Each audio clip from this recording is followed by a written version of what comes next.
This program is rated PG. It contains themes and scenes which may not be suitable for very young audiences. Parental guidance is advised. Be advised that the views and opinions of the hosts and guests do not reflect those of the station.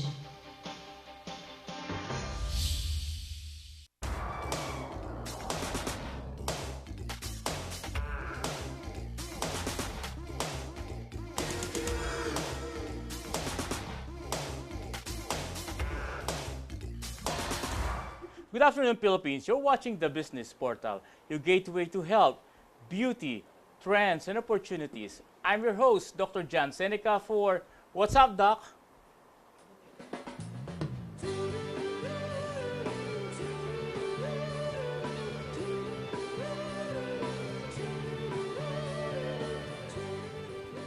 Yes, and what a shiny afternoon. And of course, together with us is my co-host, I could say an icon in cosmetic surgery, no other than Dr. Ray Ranlao. Yes, good afternoon, Dr. Jansen. Good afternoon, Dr. Good Lau. afternoon to all the televiewers of GNN, especially our program, What's Up, Doc? What's up, Doc? Yes. And you know, this is we have a very significant episode for this Yes, afternoon because I could say, first time ito mangyayari, Dr. Sen, correct, na oo, especially magtitipon-tipon. in our fraternity. Yes, And because oo. we will be celebrating our 60th anniversary of the Brotherhood of Scholars named Beta Sigma. Yes, oo. And we have a very exciting guest. I could say they are the pillars. Ito yung mga guests natin medyo distinguished talaga ito. Na Correct. kinikilala sa mga kanilang larawan. Yes. Larangan. Yeah, I'm sorry. Oo. These are the pillars in their own practice, Yes. and especially in their own specialty, and of course pillars of the Beta Sigma fraternity. Yes, oo. Yes, siguro and I'm introduce very natin, excited oo. to introduce our guest, and of course, I'll give you the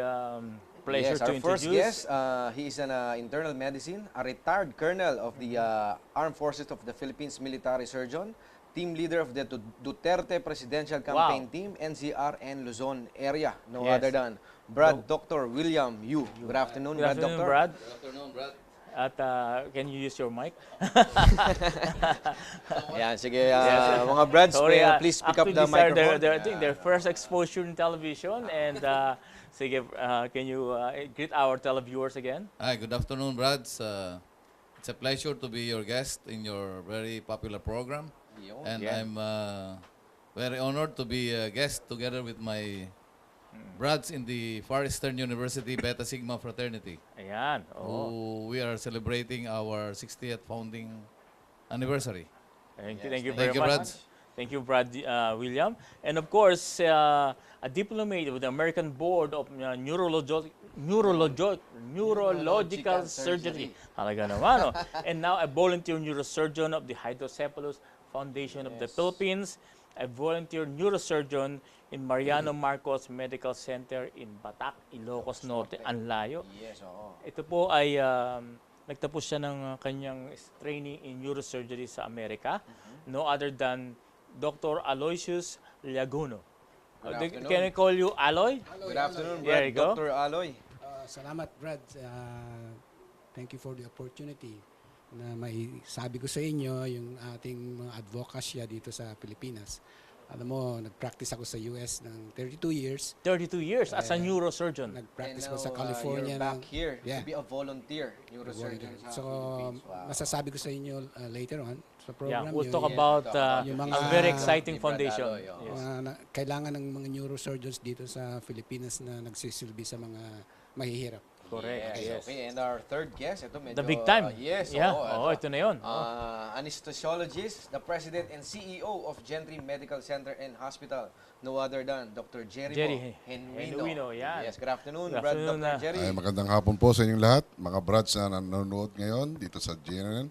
Magandang hapon po sa inyong lahat. Yung ganda ng boses Ano, ni- parang pang radyo ah. Pwede tayong Oh, palitan pwedeng dito, DJ. Oo nga eh.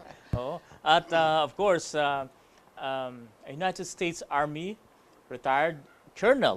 Colonel Yes, Lakewood, from Lakewood, Washington, no other than Dr. Joel C. Sim. Good afternoon, Brad. Good afternoon, Brads. Hello to all my Brads here and everywhere. I am bringing greetings and warm greetings and salutations from your Brads in the Pacific Northwest station, headquartered in Seattle, Washington. Wow. thank you very much for inviting us and into your living room.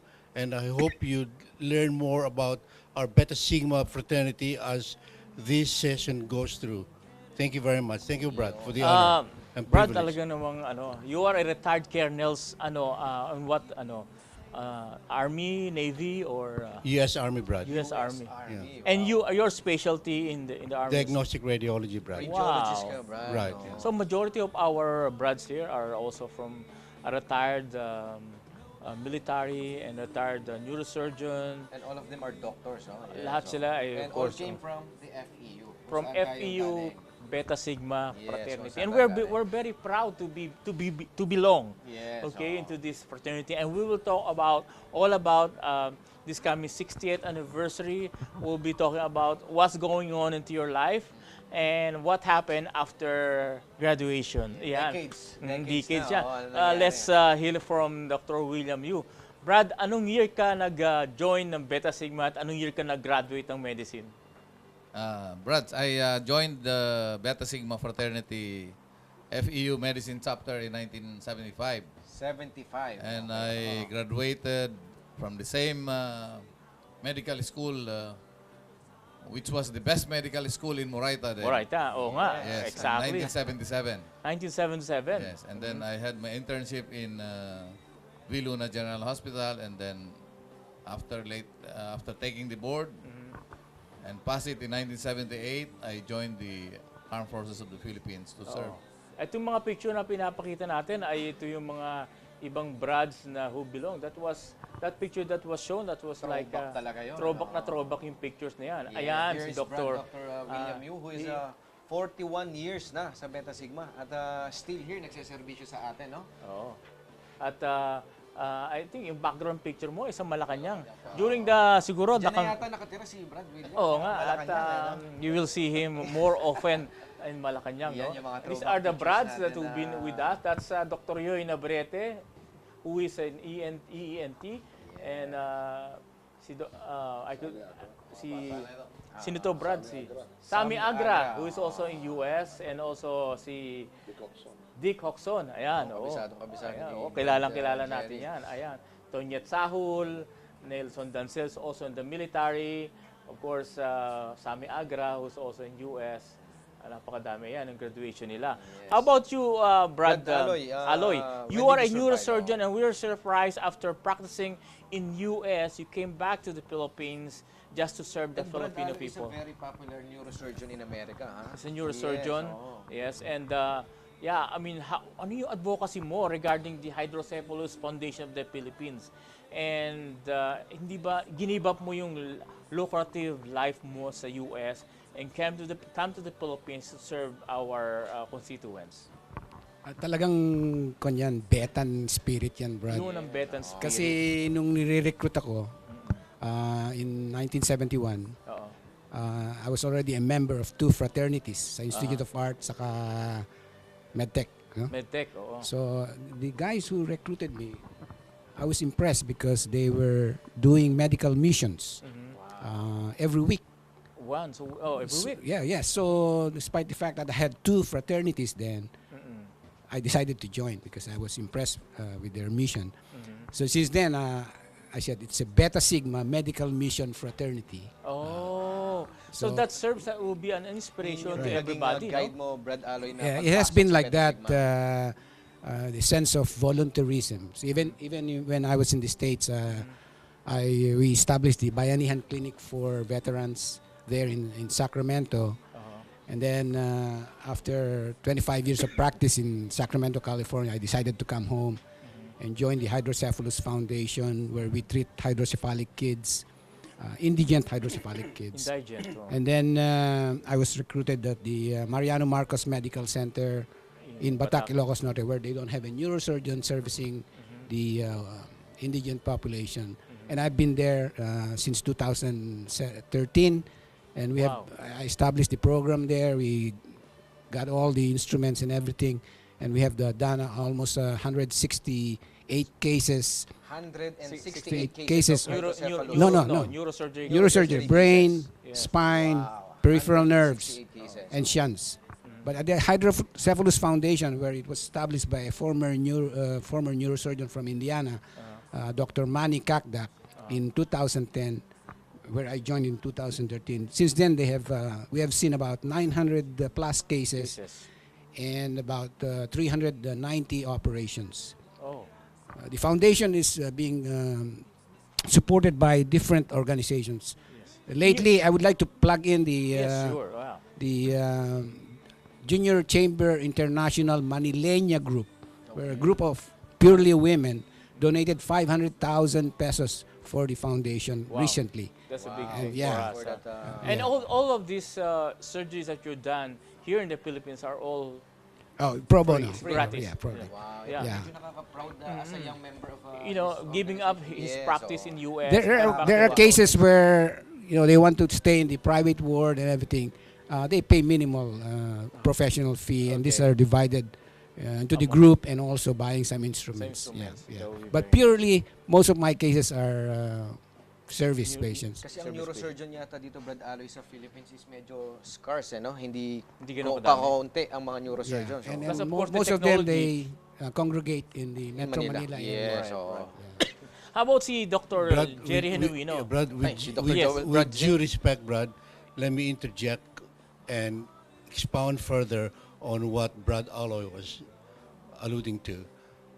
To join the Beta Sigma, we undergo a lot of trials, tribulation, Yes. and screening process. Because one of the biggest attributes of being a Beta Sigma is compassionate and benevolence. There you go. And merciful type attributes that is required of you as to become a member of our fraternity. Therefore, it is expected of you to demonstrate some services to your fellow human beings, especially those who are not as fortunate in life as you are. And Brad Aloy here has demonstrated in his own way the attributes of becoming a Beta Sigma, and that is compassion for your fellow man, and mercy and magnanimity of spirit, and sympathy to the needs of the people around you. Yeah. And in his case,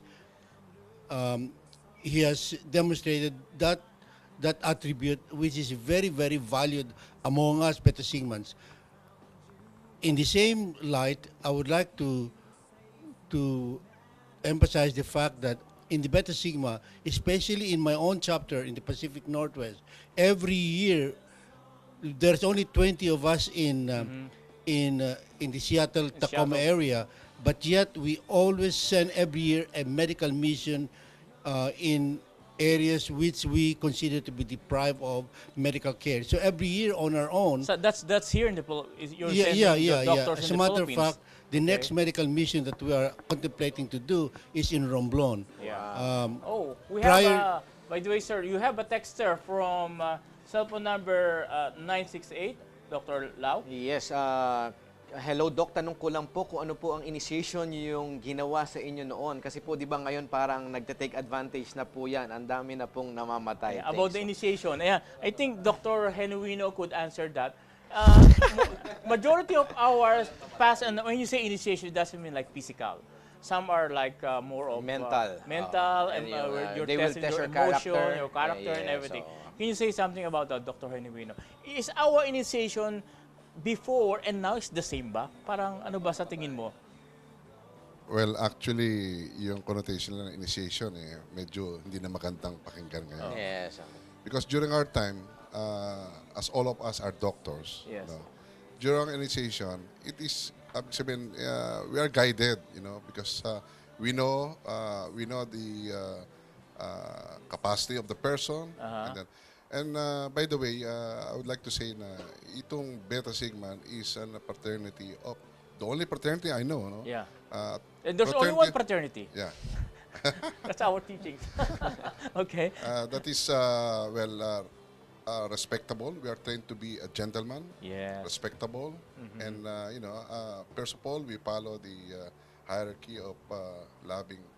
First priority is God, Yes. family, and then others. Others, we belong to that others, There the we go. fraternity. And we have a texter again from cell phone number ending at 587. Dr. From Lau? Makati, taga dito lang po. Good afternoon po, Doc. Ano po bang benefits ng pagsali sa Brotherhood? Sino po ang gustong... Ano daw ang benefits? Dr. Genuino? Well, benefits, you know, first things I would like to say na kaming nandito ngayon, we are all seniors already. Yes, yes. Are you? I just had my 60 last May. Oh, Wow. Oh, it doesn't look like, Belated, Mukha ka lang, yes. 59. So Brad. we called ourselves, yung mga beta na nag-reach na ganyan, we call ourselves teenagers. Teenagers. Meaning to say, seniors na gustong maging teenagers. Yun. Maraming ganyan. That's why, So, ano raw ang benefit? Huwag mong masamayin yun, yung teenager, no? Because, ibig sabihin, we're still active. Okay. Yes, That's of why we course, are here. of course. Some of them are retired, but still doing noble things for Yes. our... Correct. And helping Yeah. the younger Medical missions, generation sa ating Well, when it comes to the fraternity. benefits, well, it speaks for itself eh. Kung, ba't kami pa na at this time, may 75, 79, 62, still we are here. Yeah. Yes. So, ibig sabihin, we enjoy sharing our talents and helping one another, especially our brothers. So, it's not the benefit, it's what we can give. Yes. Yun. How about, May sasabihin natin si Brad the Joel. question should be not the benefits, but what is the reason why you joined the Beta Sigma? right. Now, the Beta Sigma, to me, is a society of gentlemen and scholars. We are a band of brothers who did not join the fraternity with a foregone conclusion that we will profit from it. However, we joined the fraternity with a desire to be of service to our communities. That is actually the basic reason why we joined the fraternity. Correct. Because in the Beta Sigma, it gives us a platform to be of service to our fellow men. And that is, especially for our younger brads now, this is one thing we would like you to remember, that we don't like you to join the Beta Sigma if you think joining is going to do you some selfish, for your own selfish motives. It should be you want to join the fraternity because it will give you the opportunity to of service to other people. Yes, very Yes. nice answer. Ako may question ako, anyone can answer, no? May ano ba to pag Beta Sigma ka during your med school days lapitin ba ito ng mga babae sa Oo, kolehiyala? ano ba ang benefit natin Kumbaga, nung pag tayo may estudyante? pag Beta Sigma ka sinabi Oo. talagang ay crush ng bayan to. I think Brad- Dr. Joel Sim could say something Brad, about you have that. to remember, when you join the Beta Sigma, they don't want people who are 60 or 70 years old to join. They want people who are young, Young, have some years energetic. of productive years in front of them. Also, you must remember that at that point in time, our testosterone levels are way up there. and so, one of the reasons why joining the Beta Sigma was a very encouraging thing for the youth, ourselves. I can only talk about myself. I felt really complete when I am able to wear my Beta Sigma pin. So during that time, It was- you were allowed to wear the Beta Sigma pin, Absolutely. huh? It was Okay. a badge of honor, Brad. And we are saying that, can you say when was that? I mean, what year is that? Well, you're talking about the 50s and the 60s. In our case, 50s from and 56 on, okay? Oh, okay. Now, I Yeah. joined the Beta Sigma. I'm obviously the oldest among us here. Yeah. I joined the Beta Sigma in 1959. 59. 59. Wow. And I became the Grand Principal of the FU chapter in 1963. I graduated from my college of medicine in 1964. Uh-huh. So there you see, I'm the most senior among the four of us here. That's okay. Yeah. But it seems like the way how you talk, you can give us all those word of wisdom, especially to our televiewers and your experiences regarding the fraternity. Brad, let And- me continue on with that line of thinking. When I go around the campus with a pin in my lapel, identifying me as a Beta Sigma, to me it was a proof of my manliness. Oh, Lalaking Lalaking lalaki Brad. talaga. And How about the women? With that, Brad, I like honey, I draw all these girls, Brad, Wow. like flies. Okay. so Akalain it's mo ba it's naman? a Well, lesson I that have- you have to wear your Brad, pin. I have to be Okay. honest with that, okay? Sige, Brad, sige, Brad. I don't want. I don't want the younger brides to misconstrue that statement, because obviously I'm an old man now, but in my younger years, I had certain drives that have to be satisfied, and one of them is the drive for higher self-esteem. Wow. Okay, Brad, and the Beta Sigma gave me that ability to be able to develop my self-esteem. How about si Dr. William Yu? You've been in the military for the rest of after your 32 years ba, 32 Brad, years Dr. in the William? military. 31 years. 31 years. I served And now 31 after years. graduation, you take up your specialty as an internist and you become a commandant Military or surgeon. commanding officer of a lot of different section in the military, like the Army General Hospital. Is that right? Yes, Yes. Brad. And I was what's the, your experience? Kasi in the military, it's kind of different kind of experience. A mix of doctors and being a military and at the same time a member of the Beta Sigma. Yeah, you're correct.